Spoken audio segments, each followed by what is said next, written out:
Fala pessoal, bem-vindos a mais um episódio do Sporteca to the Point.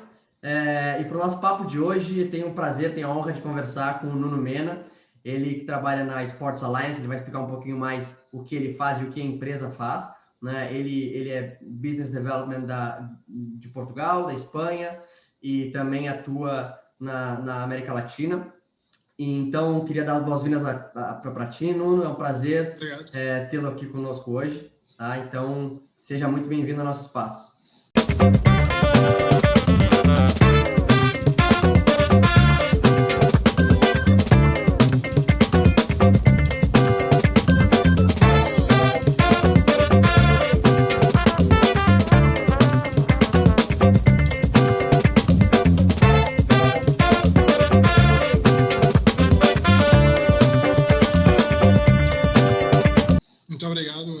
Muito obrigado pelo convite, é uma honra também para mim estar aqui e poder partilhar este espaço convosco. Legal, show de bola. Nuno, assim, conta pra gente um pouquinho como começou a tua carreira no esporte, né? A gente tem bastante gente que nos escuta que quer iniciar a trabalhar no esporte, a gente sabe que, enfim, a gente se fala já há algum tempo, né? A gente troca bastante ideia, e eu sei que você é um cara que está sempre muito ligado a clubes, o seu dia a dia é bastante agitado nesse sentido, então conta pra gente um pouquinho como foi sua carreira, sua trajetória até aqui e explica um pouquinho como você chegou na Sports Alliance. Bom, uma vez mais, obrigado e olá a todos e espero que gostem desta pequena conversa, certamente vou gostar. Entrei no desporto de uma forma, acho que mais ou menos natural, na perspectiva de que durante muito tempo não entrei no desporto num primeiro momento, ou seja, o desporto sempre estive ligado ao desporto, como atleta amador, como dirigente até de pequenos clubes, mas nunca numa perspectiva profissional. Mais tarde acabei por criar este interesse pelo negócio do desporto, sobretudo por aquilo que acontece fora do campo, numa perspectiva de gestão das estruturas, das equipas, da profissionalização, do próprio envolvimento, tudo o que acontece fora do centro de jogo. E a minha formação vem da área do direito, fiz uma pós-graduação em gestão de organizações desportivas em 2004, acabo por fazer um MBA mais tarde, em 2009, e foi aí que efetivamente se deu o clique para, ok, vamos fazer qualquer coisa diferente no desporto, já numa visão empresarial, e nesse momento, em 2009, criei com um parceiro, com um amigo e um colega da MBA, criámos a primeira empresa em Portugal ligada a CRM e agência de CRM. Acabámos por ter alguns pequenos projetos. Era uma área, tal como hoje, que ainda é muito nova, é muito recente, os atores no mundo desportivo não mudaram assim tanto. Portanto, acabámos por, até fruto do nosso desconhecimento, mais tarde abandonar esse projeto. Eu tinha o meu emprego na área corporate, nas telecomunicações, e portanto mantive esse emprego, mas acabei por continuar a fazer projetos paralelos com empresas de Inglaterra, que eram empresas que já estavam neste mundo há 15, 20 anos, portanto, se pensarmos há 10 anos atrás, eles já estavam há 10, 15 anos neste mundo. Portanto, mais tarde, em 2016, surgiu a oportunidade de integrar a equipa da Sports Alliance, que estava a iniciar o projeto em Espanha com a La Liga, este projeto de transformação e de digitalização e de criação do projeto Big Data da La Liga foi começado pela Sports Alliance. Eu acabo por entrar não só com uma dupla perspectiva de suportar esse projeto, ou seja, ajudar a começar do zero e desenvolvê-lo, e também desenvolver mercados que eram novos para a Sports Alliance, como Portugal e a América do Sul, que é o que ainda hoje faço. Portanto, foi nesta dupla perspectiva de começar este projeto Big Data da La Liga e desenvolver os dois mercados aqui em Portugal. Então assim, a gente vê uma semelhança muito grande com a vida de empreendedor, né?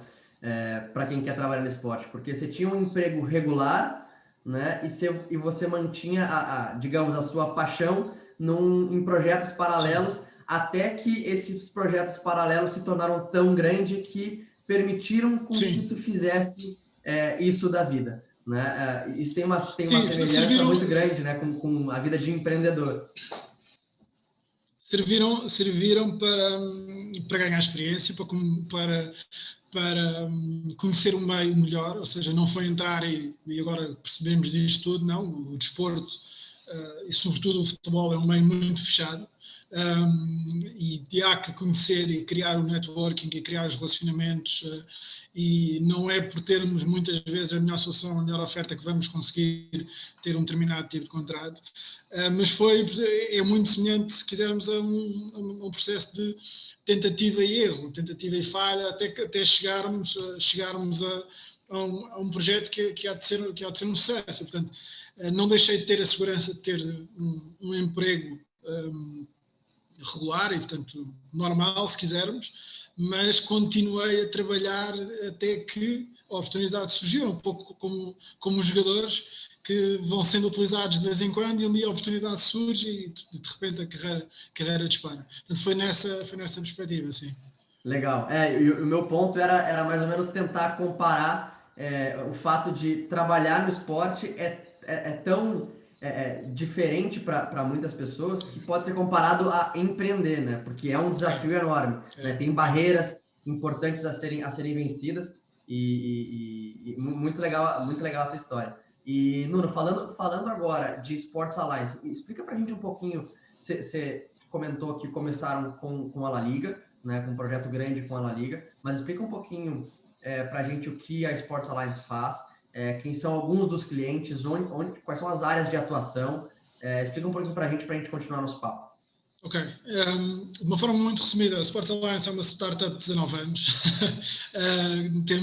foi fundada em 2001 e começou a gerir aquilo que na altura eram os season tickets, portanto os lugares anuais ou os sócios anuais de um clube em Inglaterra, do Aston Villa. Portanto, a base foi em Inglaterra, foi em Londres, e começou nessa perspectiva de não gerir essa informação do ponto de vista de CRM, mas gerir a base de dados e a partir daí criar um journey, uma viagem para esses dados.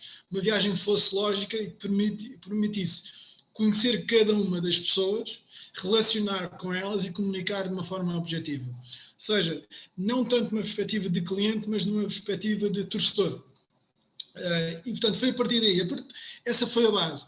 E a base foi não só a partir dos sócios, a partir desse lugar anual, mas depois de toda a sua interação com o clube, ou seja, quantas vezes ele ia ao estádio, se comprava a camisa, se tinha mais familiares que eram season tickets, se viajava com a equipa, se comprava hospitality, ou seja, tentarem perceber não só qual é que era a afiliação, mas também o que é que ele fazia para além dessa afiliação para com o clube. E isso permitiu criar, ao longo destes 19 anos, este tal journey em que os dados são fundamentais, ou seja, começamos por efetivamente ter um ponto único onde recebemos toda a informação de qualquer organização desportiva, seja ele um clube de futebol, uma liga, uma federação, um comitê, sobretudo estamos naturalmente muito ligados ao futebol, mas trabalhamos com equipas de Fórmula 1, trabalhamos com federações, trabalhamos com fundações, com broadcasters, com patrocinadores, ou seja, acabamos por conseguir, através dos dados e da relação que cada propriedade quer ter com cada um que se relaciona com eles, acabamos por nos relacionar com todo o tipo de organizações. E, portanto, fomos construindo esta viagem assente basicamente em 5 momentos. Por um lado, o primeiro momento é vamos ter todos os dados unificados, ou seja, vamos conhecer quem é que se relaciona connosco, quem é que são sócios, não são sócios, o que é que fazem, o que é que não fazem, por onde é que chegam. E, portanto, se quisermos ter o ecossistema de dados de uma organização. E depois, a partir daí, criar esta viagem que tem tipicamente 3 objetivos. Por um lado, um conhecimento natural do torcedor, melhorar a performance comercial e de marketing das organizações e, claro, ter aqui um processo de aceleração e transformação digital suportado nos dados e nas ferramentas que daí advêm. como por exemplo, melhores aplicativos, webs personalizadas, as OTTs com conteúdo personalizado com base naquilo que eu quero, mas também numa perspectiva de negócio, ou seja, e portanto esta viagem foi feita nesse sentido, comunicar de uma forma personalizada, comunicar um para um com cada um daqueles que se relacionam connosco, dar ferramentas digitais que nos permitam personalizar essa interação digital, ou seja, eu ter um conteúdo, ter uma página dentro do clube, ter o meu cadastro no clube com toda a informação de sócio, de compras que eu fiz, de fidelização, ter ofertas dos meus patrocinadores para o meu perfil baseado naquilo que são os dados existentes e, claro, com toda essa informação, monetizar, incrementar as vendas através da fidelização, ou seja, as vendas internas, não ter fidelização numa perspectiva de dar descontos a terceiros, não desvalorizar o nosso produto, mas antes, pelo contrário, valorizar e conhecer mais comportamentos de consumo dos nossos torcedores. E, no último momento, que no último ano teve um grande desenvolvimento, tudo aquilo que é a relação entre marcas, patrocinadores e broadcasters, com todos aqueles que se relacionam com uma propriedade esportiva. Ou seja, começámos numa perspectiva, se quisermos, B2C, de entidade esportiva para o consumidor, para o seu cliente, para o seu torcedor, e hoje trabalhamos com as marcas, com os broadcasters e na relação com a propriedade esportiva, mas também com o seu torcedor. Portanto, tudo isto debaixo do mesmo chapéu, debaixo da mesma plataforma modular, que é um caminho que se vai fazendo mais depressa, mais devagar, consoante as organizações, mas também mas que é assente nos dados e na informação que é medível, ou que é mensurável, se quisermos. Sim. Então, assim, tem um dos grandes problemas que a gente vê, né, é a capacidade das organizações, dos clubes, pegarem cada um, consolidarem cada um dos dados que estão em diferentes touchpoints, né, que estão em diferentes pontos de contato com o fã, com o torcedor, com os stakeholders, e unificar isso numa única plataforma, numa única ferramenta que possa dar essa visão 360 para que os tomadores de decisão e para quem os managers de cada área consigam tomar melhores decisões e consigam criar conteúdos personalizados e de acordo com a necessidade daqueles torcedores, certo? Você tem uma plataforma que possibilita condensar todos esses dados, se não me engano, chama-se Single Sign-On, né? O Single Sign-On aparece no segundo momento, ou seja, se quisermos, aquilo que nós temos é um data lake, é um data warehouse, que é nosso, que é nosso, quer dizer, a plataforma, a infraestrutura é nossa, e que cada um dos nossos clientes tem a sua própria infraestrutura, onde nós, se quisermos, depositamos toda a informação, por exemplo, de ticketing, de sócio, de compras nas lojas, de downloads do aplicativo, de sessões no aplicativo, de registros na web, de acesso ao estádio, tudo aquilo que seja a interação de qualquer pessoa, de qualquer torcedor, com o clube. Neste caso, o clube é, se calhar, o exemplo mais fácil, mas pode ser com qualquer outra entidade esportiva. Tudo isso assim, via integrações do sistema. Através das integrações, muitas vezes através de integrações de sistema, com as ferramentas operacionais, ou seja, as ferramentas que todos já têm no dia-a-dia, ferramentas de gestão de sócio, torcedor, por exemplo, ou uma ferramenta de controle de acessos num estádio, ou num aplicativo, portanto, tudo isso. E, portanto, o que fazemos é juntar essa informação. E aqui há depois algumas diferenças que são ténues, são finas, são, se calhar, não tão perceptíveis, mas que fazem muita diferença no final com uma solução suportada num CRM. Desde o ponto de vista das integrações, ou seja, de que forma é que nós conseguimos integrar com mais de 1.500 sistemas diferentes que nós temos feitos hoje. Nós trabalhamos com mais de 140 clientes, mas cerca de 142 clientes. Gerimos 43 milhões de registros únicos, cadastros únicos de usuários e temos mais de 1.500 integrações feitas com sistemas diferentes.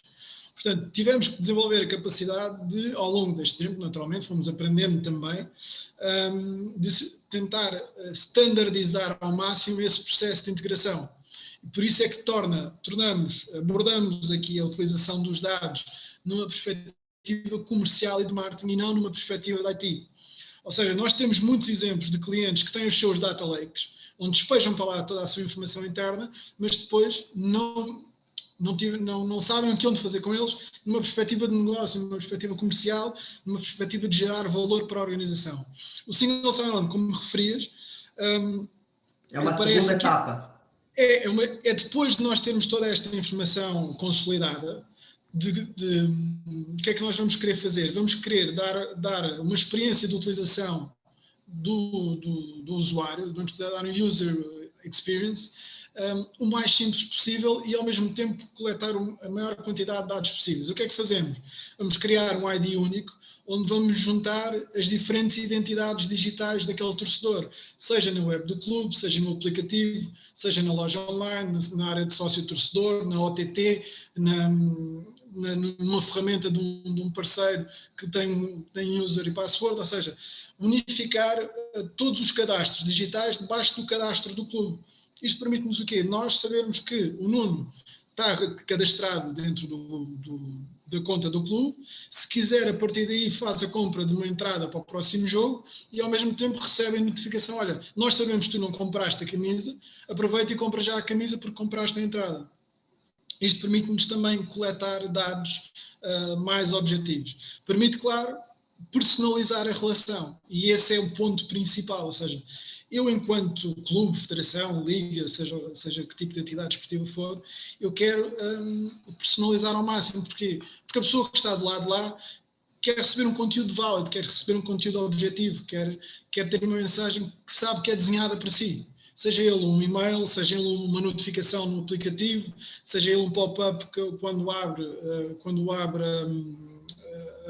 a web, ou quando entra no estádio e é, por exemplo, o jogo 100 ou o jogo 50 que vai assistir e tem uma oferta especial ou tem um upgrade do seu lugar normal para hospitality. E, portanto, isto numa perspectiva de relação entre a propriedade esportiva e o seguidor. Mas se quisermos, é também a forma, o single sign-on serve também para que, com base naquele perfil, e vamos imaginar alguém que está no Brasil, vamos imaginar, eu sou seguidor, vamos dizer, do Palmeiras, por ter ganho agora a Libertadores. Em São Paulo tem milhões de seguidores que têm um determinado perfil e eu estou em Portugal, sou seguidor do Palmeiras, estou cadastrado, tenho a minha conta, tenho outro perfil do utilizador. Aquilo que acontece é que ao domingo, vamos imaginar, eu recebo uma oferta, o torcedor que está em São Paulo, mas que não tem entrada para o jogo, recebe, por exemplo, uma oferta que tem entrada para o jogo, recebe uma oferta do Uber 2 horas antes para chamar o Uber e ter um desconto para ir para o estádio. Eu que estou em Portugal não recebo essa oferta, porque naturalmente não me vou deslocar ao estádio, mas recebo uma oferta do Uber Eats para encomendar alguma coisa e assistir à partida no aplicativo do Palmeiras. Ou seja, esta personalização da interatividade da pessoa com o clube é fundamental, mas também das marcas. Eu depois consigo ter parceiros locais, regionais, nacionais e globais. E, portanto, passa tudo do primeiro momento, e a base é igual para todos, por ter os dados consolidados e saber quem é quem. Ou seja, apesar de eu manter as ferramentas operacionais separadas, plataforma de sócio-torcedor, a plataforma de bilheteria, das lojas, etc. Eu vou unificar essa informação para que, através dos meus canais de comunicação, dê uma experiência única a cada um deles. Claro que isto demora o seu tempo, e claro que vai exigir esforço e, se calhar, muitas vezes mudança de cultura, mas é o caminho, e é o caminho que já se faz há 20 anos, pelo menos. Sim. E é muito interessante, né? Porque o nível de personalização ele está cada vez mais assustador, né? Porque existe uma competição muito grande para a gente reter a atenção, para o clube reter a atenção daquele fã, né? Que enfim, todo mundo já está cansado de bater nessa tecla, né? Que esporte e futebol é entretenimento e que compete diretamente com Netflix, com Amazon Prime, Disney Plus, etc. Mas realmente a gente tem visto vários movimentos nesse sentido, inclusive com grandes clubes como o Milan, agora acabou de lançar um estúdio de produção de conteúdo, né, mostrando que realmente esse é o caminho, né, e o conteúdo cada vez mais personalizado, né, E, muito, muito interessante. E se você pudesse contar algum dos cases que vocês têm, eu lembro que numa das nossas conversas você me apresentou o case do Wolves, se não me engano, né? Wolverhampton, né? Então, Sim, eu acho Wolverhampton, sim, que exatamente. tinha algumas coisas interessantes ali naquele case.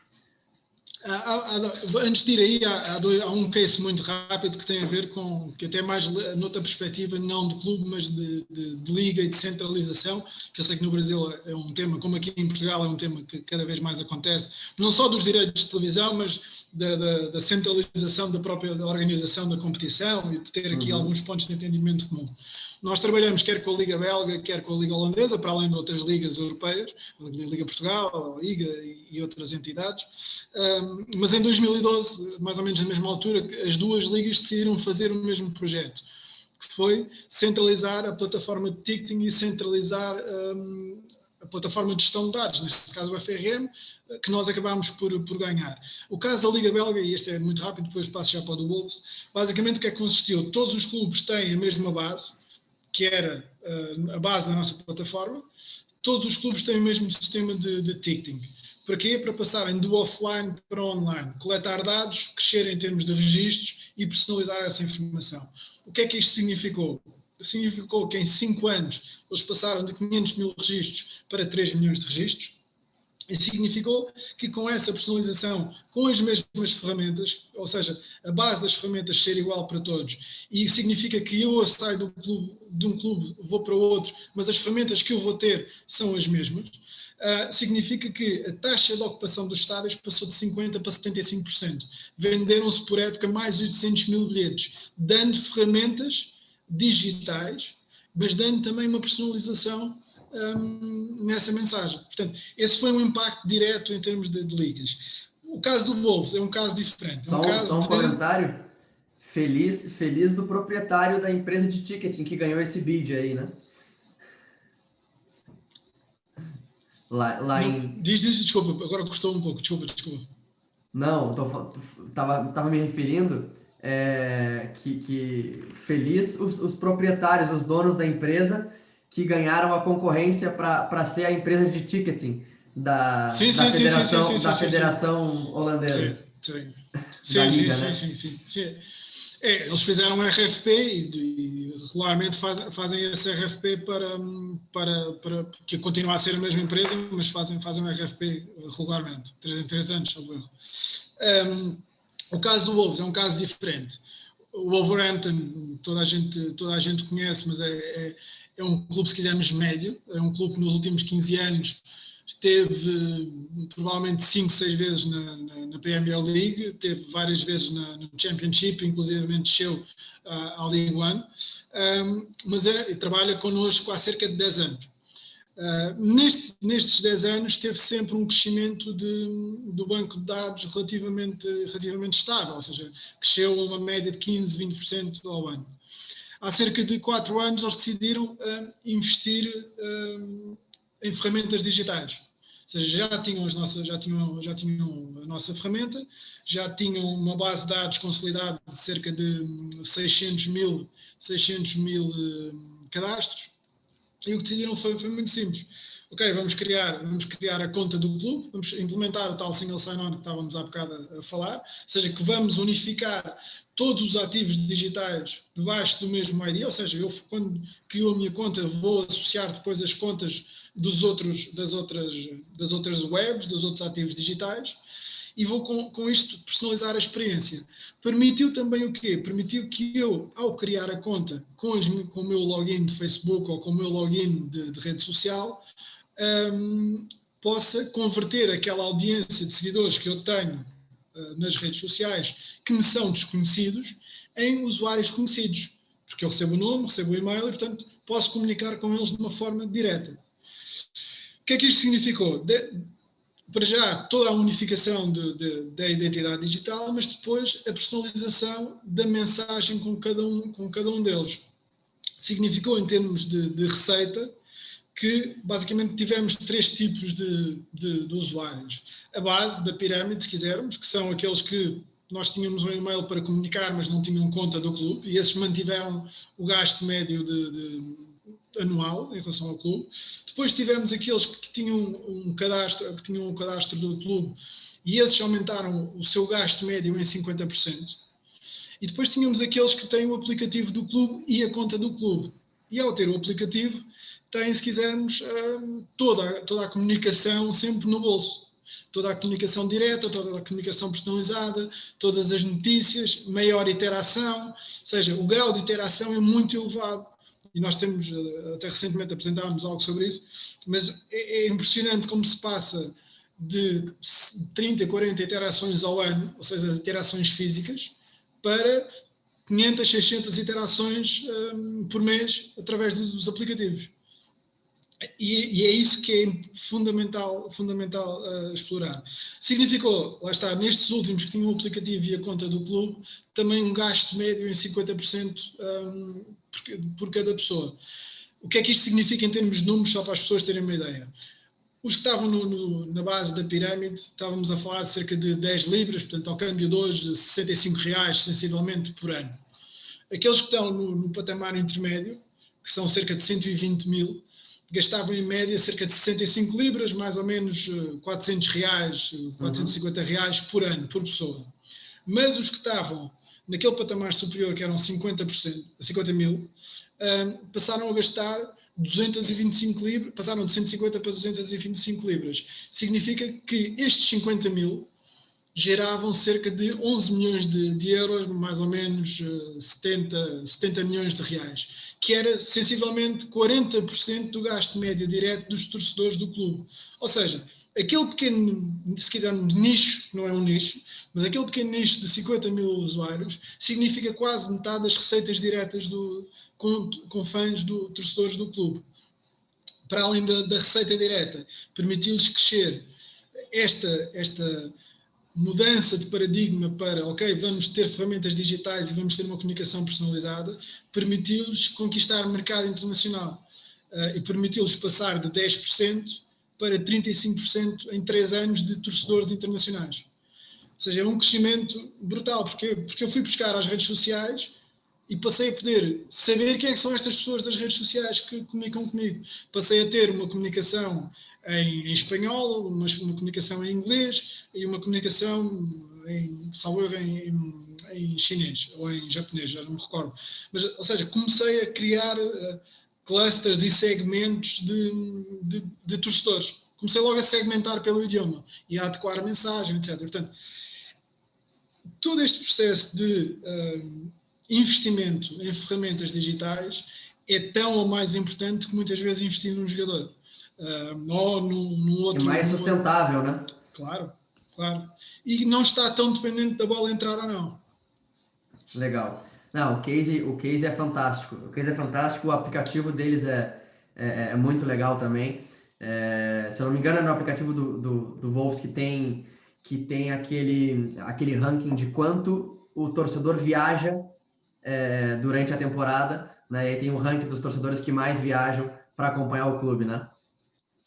Mas repara, isso são dados que nós enquanto Sports Alliance, enquanto o clube tem, que são dados muito simples, que é, a partir da tua morada, da tua direção de casa, calculares a distância ao estádio do clube, mas ao estádio do adversário também. Ou seja, é uma coisa que parece mais complexa, mas na verdade é algo tão simples, mas que dá uma personalização tão grande tu abrires o aplicativo ou abrires a tua conta, olha, já fiz 500 km este ano com a minha equipa. E teres o cara joga uma Champions League, pega um avião para ir até a Alemanha para jogar, para ver o clube. Tem mais de 2.000 km em cima, qualquer coisa deste ano. E, portanto, isto depois cria um próprio ambiente de competição entre os próprios torcedores, competição saudável. Mas lá está, tudo isso são pequenos módulos que nós embutimos e adicionamos aos aplicativos, às ferramentas digitais que cada clube tem. Claro que tem que haver aqui um trabalho por parte do dono do aplicativo, mas que nós conseguimos entregar isso. Porquê? Porque é informação. E essa informação já vem estruturada e é colocar e colocar para cada um dos usuários. Legal. E Nuno, a gente, enfim, eu sei que você trabalha com ligas, com federações, com clubes que são extremamente estruturados, né? Aqui na Espanha, aí em Portugal, também já teve experiência com clubes na Holanda, na Bélgica, na Inglaterra. E também a Sports Alliance tem alguns clientes na América do Sul, acho que no Brasil tem algum case, né? Então, você viveu e vive uma diferença muito grande de mentalidade de gestores, né, no seu dia a dia. Então, desde conversar com um gestor que trabalha numa La Liga, que trabalha numa Liga NOS, por exemplo, até um gestor que tá no Brasil e que muitas vezes ainda tem um gap para o mercado europeu. Então, a minha pergunta existe ainda um gap muito grande? E como é lidar com esse gap no dia a dia? Eu acho que o gap, se quisermos até fazer essa comparação, o gap entre os países do sul da Europa, tipicamente Espanha, Portugal, Itália e a América Latina, não é assim tão grande. Mas se pensarmos entre Reino Unido, Holanda, Bélgica, países da Escandinávia, os países da Europa Central, ou a Europa do Norte e o Reino Unido, aí sim estamos a falar sobretudo do Reino Unido, há 20 anos já se falava em CRMs, em gestão de dados, etc. Na Holanda e na Bélgica começou ligeiramente mais tarde, começou para aí em 2005, a sério, e aqui no sul da Europa, se quisermos, começou em 2010, 2012, por aí fora. 2012, sensivelmente. É uma abordagem sobretudo cultural, ou seja, é uma abordagem de nós estarmos e conseguimos passar a mensagem de que tem que haver a predisposição para se passar de fazer aquilo que se sempre fez para fazer algo diferente que vai melhorar a minha atividade. A pergunta que me fazem muitas vezes é: mas eu vou ter que pôr mais gente? Eu vou ter que contratar mais pessoas? Não, vai ter que pôr as pessoas que têm a trabalhar de maneira diferente. Essa é a primeira questão. Depois, e muitas vezes é difícil fazer ver, sobretudo a quem toma a decisão final, e felizmente cada vez mais, quer no Brasil então, acho que a velocidade é enorme, a tração que já existe é bastante e vai acontecer muito mais depressa até que nos outros países da América do Sul. Mas se pensarmos em quadros intermédios, diretores, mesmo aqueles que estão a entrar agora nos clubes, já têm esta visão de negócio, de dados, de relação, de digital, portanto já estão mais predispostos a isto. Muitas vezes acontece a um nível superior, ou seja, as barreiras acontecem a um nível superior. Não quer dizer que não aconteçam abaixo, também acontecem, mas acontecem sobretudo quando se pensa na mudança. E a mudança é, ok, mas eu sempre fiz assim, porque é que vou mudar agora? A questão é, ok, sempre fizemos assim, e que resultados é que tivemos? Se olharmos para a generalidade da saúde, por exemplo, da saúde financeira da grande maioria dos clubes, temos 1 ou 2% que estão bem, todos os outros estão mal. Então há uma coisa que não resultou. O que é que sabem dos seus torcedores? Muito pouco. Na maior parte dos casos, os dados são terciarizados. Portanto, o facto de nós não sermos donos daquilo que é nosso, que é a informação dos torcedores de um produto nosso, que é o nosso clube, que é a nossa competição, que é a nossa marca, só isso, no mundo empresarial, é uma falha de gestão, se quisermos. E, portanto, há aqui um gap que é sobretudo cultural, de abordagem ao próprio negócio, muitas vezes de receio da mudança, mas há, felizmente, muitos sinais dessa mudança estar a acontecer. Agora, é uma mudança que tem o seu tempo, é uma mudança que implica que se arrisquem muitas vezes nessa decisão, é uma mudança que tem que ser da própria organização, porque nós vemos, e tenho vários casos desses, inclusive com clubes que jogam, por exemplo, a Champions, de chegar a um clube e pedirmos uma base de dados da loja, um banco de dados da loja, e a base de dados era isto, era um caderno, em papel. Portanto, isto aconteceu numa reunião de kick-off, não foi assim há tanto tempo, foi há 3 anos e meio, sinceramente. Chega a ser inacreditável, né? Portanto, é porque nunca se olhou para isto como isto pode me ajudar. No último ano, efetivamente, as coisas aceleraram. Há uma maior atenção a todo este tema de dados, de informação, de relacionamento. Confunde-se muito o fan engagement com a informação, ou seja, aquilo que tu falavas há pouco e muito bem, o prender a atenção. Não é a mesma coisa do que ter a informação. Uma coisa é eu ter um conteúdo e estar ali 10, 20 minutos por dia ou 30 minutos por dia, ok, excelente. Outra coisa é eu saber o que é que a pessoa está a consumir, quem é que está a consumir, quando é que consome, de onde, tudo isso, se é sócio, se não é, etc. Isso é totalmente diferente. Eu acho que estamos a dar os passos certos nesse caminho. No Brasil já se faz muita coisa muito bem feita. Eu costumo dizer e falar com os meus amigos brasileiros, se juntarmos aquilo que nós temos aqui na Europa em termos de organização e estruturação do negócio do futebol, com o poder da ativação e de concretização das ideias, de estratégia mental e estratégia de negócio que os brasileiros têm, criamos uma equipa imbatível. Porque é o mix entre estes dois mundos de estruturação de, ok, temos que seguir estes passos, mas depois quando chegarmos aqui, ok, agora vamos explodir em termos de ideias e vamos criar campanhas, vamos criar ativações, vamos gerar resultados, é este mix que gera muito sucesso. Por isso é que eu acho que quando o Brasil em geral, no desporto, naturalmente, entrar efetivamente nesta cultura de gestão de dados, gestão de informação e trabalhar sobre uma estratégia empresarial da abordagem ao negócio, vai se tornar muito rapidamente numa das 3, 4 ligas mais fortes do mundo, ou num dos 3, 4 países mais fortes do mundo em termos de futebol, em termos de competição, em termos de negócio do futebol. Já o é nas atuais condições. Adicionando aqui uma camada de estrutura, de conhecimento, de valorização do seu ativo e de relacionamento direto com cada um daqueles dos seus consumidores, cria um valor, não só pela escala, mas também pela própria relação que sobretudo, o povo latino tem com o futebol. Tem uma capacidade brutal. Portanto, agora é preciso começar, é preciso criar os cases, é preciso falhar, é preciso voltar a tentar, estas coisas demoram o seu tempo. Portanto, quanto mais tempo nós deixamos isso passar, o comboio já arrancou.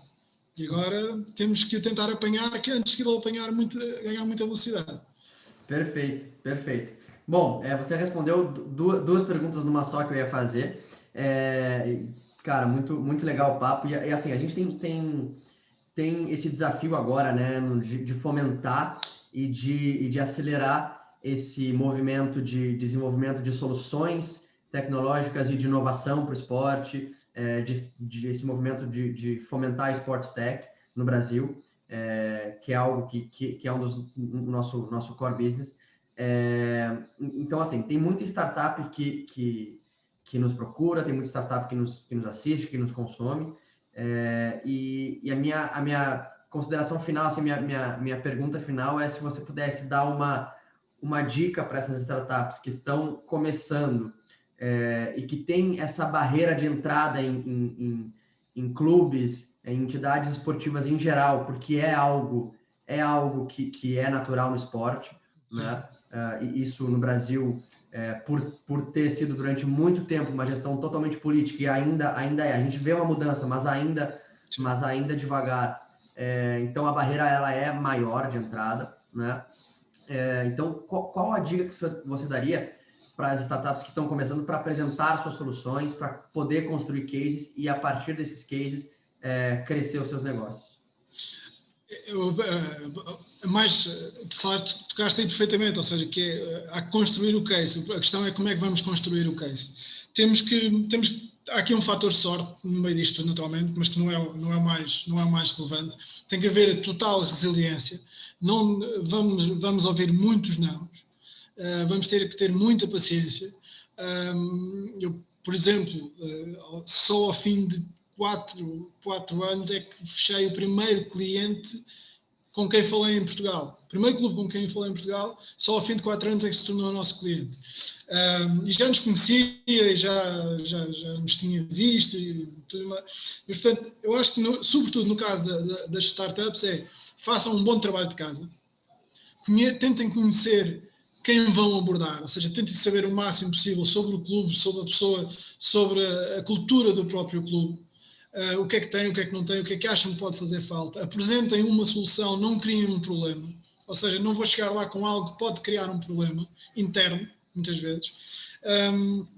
Mas é sobretudo a questão da resiliência, a questão de ser persistente, utilizar o networking, é fundamental, utilizar os contactos. Muitas vezes temos que não querer, sobretudo, pensamos todos que temos o melhor negócio do mundo, certamente temos, mas muitas vezes temos que ceder e deixar de estar e vamos pôr o mercado a experimentar, porque é isso que nos faz melhorar o nosso produto e faz-nos melhorar a nossa oferta, a nossa abordagem, e vamos falhar e vamos certamente acertar muitas mais vezes.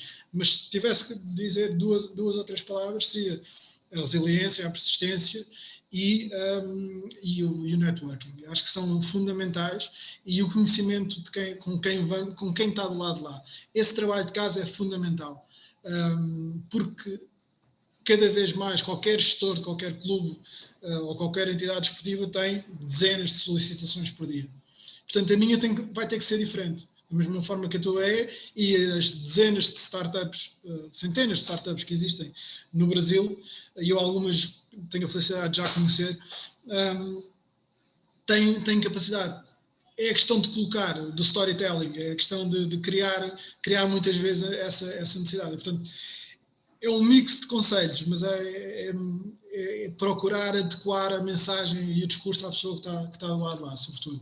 Maravilha. E sempre a gente levanta a bandeira, né, Nuno, de não dar suas soluções, né? Porque sempre acontece aquilo do clube. Não, olha aqui, eu exponho a sua marca, né, e você me dá a sua solução e tal. Isso é uma bandeira que o Vini da Sportistics levanta muito no Brasil, e eu sou completamente de acordo, né, para que as startups valorizem suas soluções. Claro. Né, valorizem suas soluções, porque mesmo que seja uma POC, paga, né, que seja uma prova de conceito paga, que seja um teste pago, para que o clube veja valor, e até porque o que é pago, se o clube paga por uma solução, ele vai se obrigar a usar, né? Se é algo que vem gratuito, não dá tanto valor.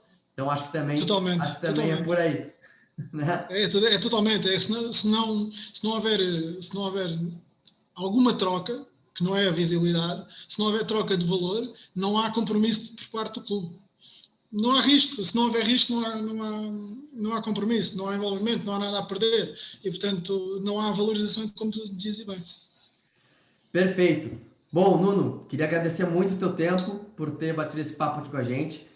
A gente já vem conversando aí, espero que esse ano a gente consiga fazer algumas coisas juntos, tem coisas boas por vir aí, né? Então, agradeço de novo. Espero que sim. Foi um prazer, foi um papo ótimo, um papo bem leve, bem tranquilo, espero que todo mundo goste, e queria que você deixasse seu recadinho final aí para quem está nos escutando.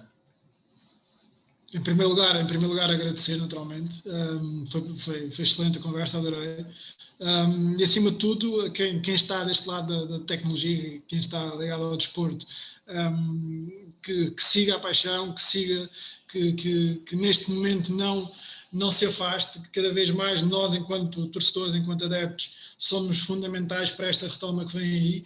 Somos nós que vamos conseguir criar atração outra vez para o desporto descolar e levantar de novo. E acima de tudo, quem está do lado do negócio, não deixe de investir, não deixe de apresentar as ideias, porque pode não dar de um lado, certamente dá no outro, e portanto há que continuar a estar.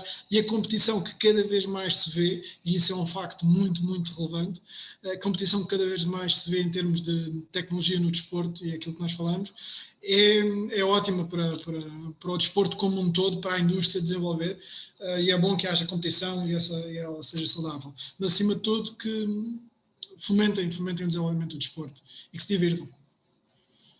Show de bola. Valeu, pessoal. A gente fica por aqui. Até o próximo Sporteca to the Point.